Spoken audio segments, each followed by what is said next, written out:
Hey everybody, John from PSI here, PSI Tack House, with another installment of our LS Swap Series. Do you know the most common mistakes when wiring your LS or LT engine? Well, I do, because I've made them all, probably more than once. Today, we've got the top 10 most common wiring mistakes. Congrats. Mistake number 1, not using PSI. John, wait. You can't say that. This isn't like an ad. Let's go again. Okay. Yep. Okay, got it. Number 1, going with a factory reworked harness instead of choosing a PSI standalone harness. John, that's the same thing. Let's just from the top. Okay, I got it this time. Number 1 mistake, using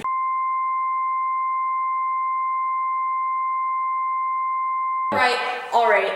Where is his script? Okay guys, in all seriousness, let's get into the top 10 most common wiring mistakes when doing an LS or LT swap. I'm being serious. Number 1, poor grounds. Grounding is one of the most important things when it comes to doing your engine swap. I know we put a lot of time and energy into building an engine, building a transmission, all these cool suspension pieces, paint, bodywork, all of these things. And then we buy this awesome PSI wiring harness, we install it, and all of a sudden nothing's happening. The number 1 reason, the number 1 question we get from a tech support standpoint is grounding. So much so that what we do is we offer a ground kit. And what you need to understand is a few things. First of all, battery placement. Some people like to put their battery under the hood where the factory location was. Some people like to put it in the trunk of the car, under the chassis of a truck, under the bed. There's a number of places you can do that.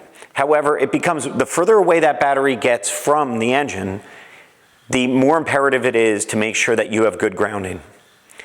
The PSI grounding kit makes that easy for you guys. You simply follow the diagram. We give you all the requisite pieces with the proper gauge, proper crimps.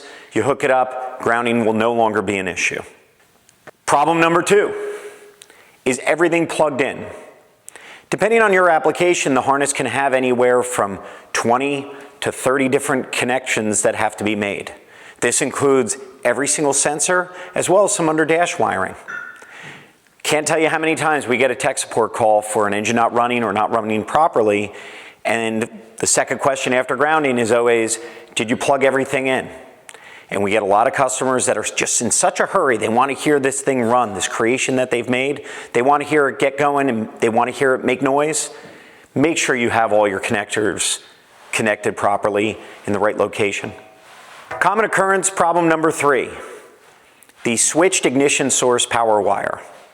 So after you've grounded everything correctly, after you've plugged everything in the way it's supposed to be plugged in, one of the wires in our under dash wiring bundle is a simple red wire that comes off the ignition relay that comes in your PSI harness, and that wire needs to go to key-on and 12-volt ignition power.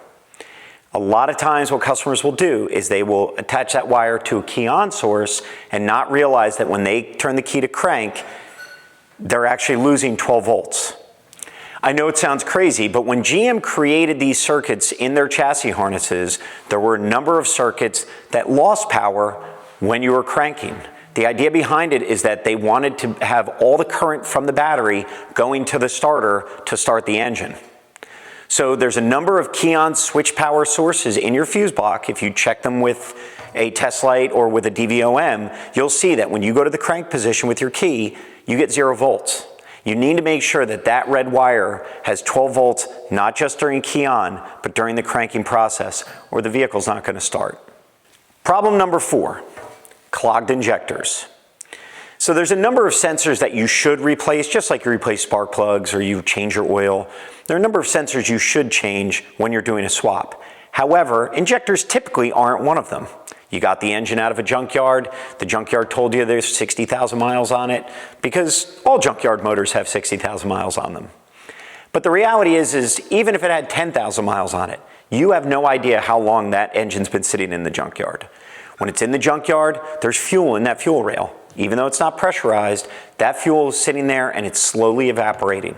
And when it evaporates, it's going to leave varnish, it's going to leave deposits on the inside of those injectors. And when that happens, the injectors get clogged up and they get gummed up. We have a very simple way to test them.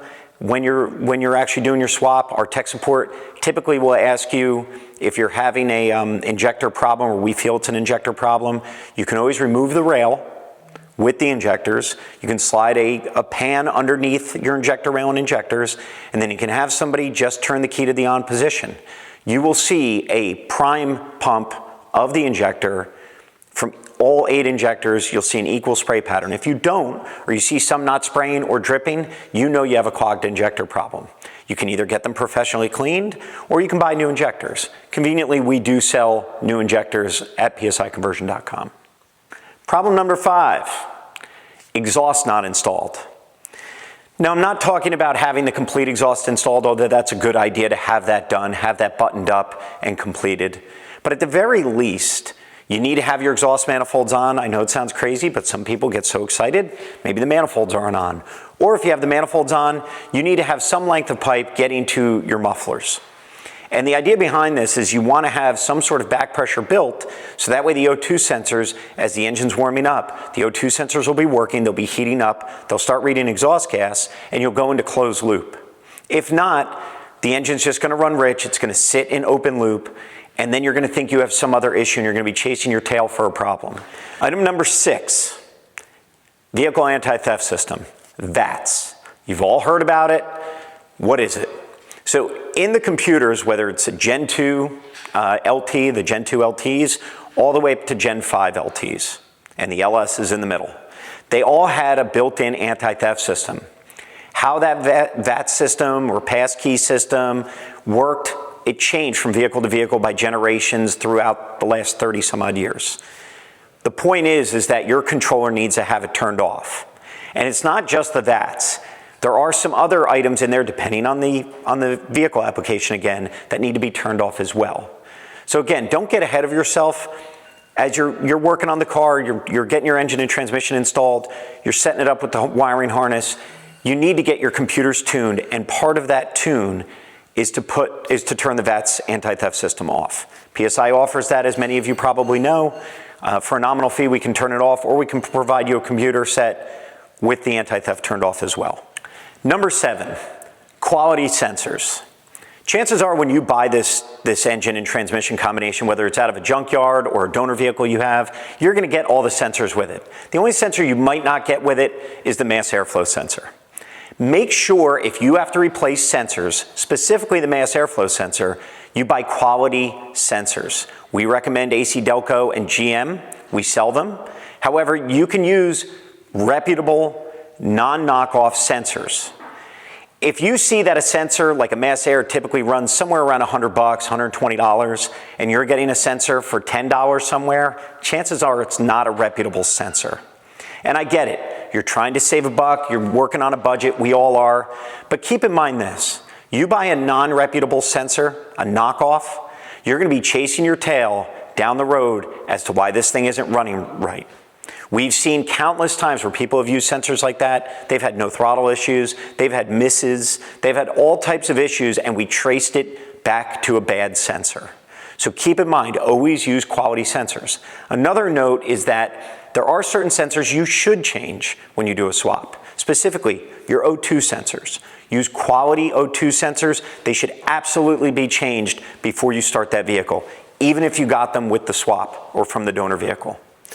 The rest of your sensors you can usually reuse. No need to replace them unless they're broken or you see some sort of code after you start it.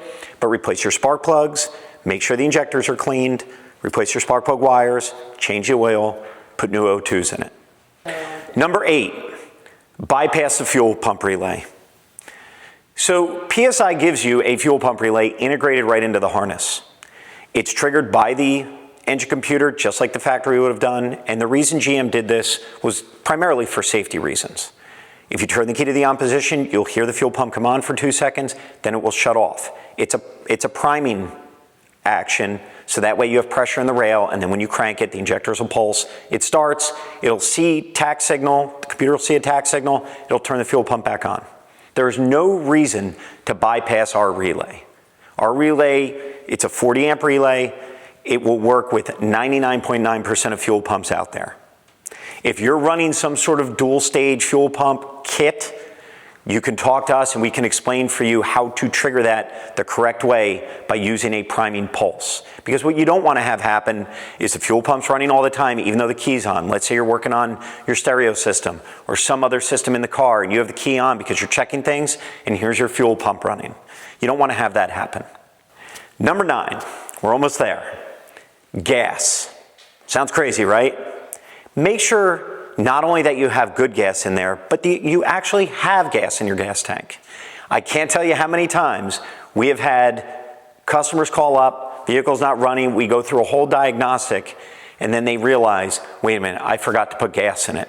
Or there was gas in there when I started the swap. Well, maybe the swap took them 6-8 months because they're accumulating parts. Gas evaporates, gas goes bad. Make sure you have good quality, clean, new, fresh gas in your gas tank before you decide to start your swap. Finally there, number 10, last but not least, instructions. PSI has gone through great pains at creating instructions that not only make sense, but that are complete and comprehensive. We are car guys, just like you. We've used a lot of iterations of going through our instructions, giving them to people maybe that are new to the LS swap world to give us feedback so we can improve our instructions. As many of you may have seen, recently we went through a revamp of our instruction manual to include a B-size or 11 by 17 drawing of the actual harness. This makes it as a great reference as you're under the hood where you can just lay this drawing out and see where each connector actually goes and what it does. It gives you wire colors, it gives you a CAD model view of what the actual connector looks like and what it does. It also tells you what each wire in each connector does. This is a great reference not only when you're under the hood putting the engine harness in, but also down the road if you're trying to troubleshoot something.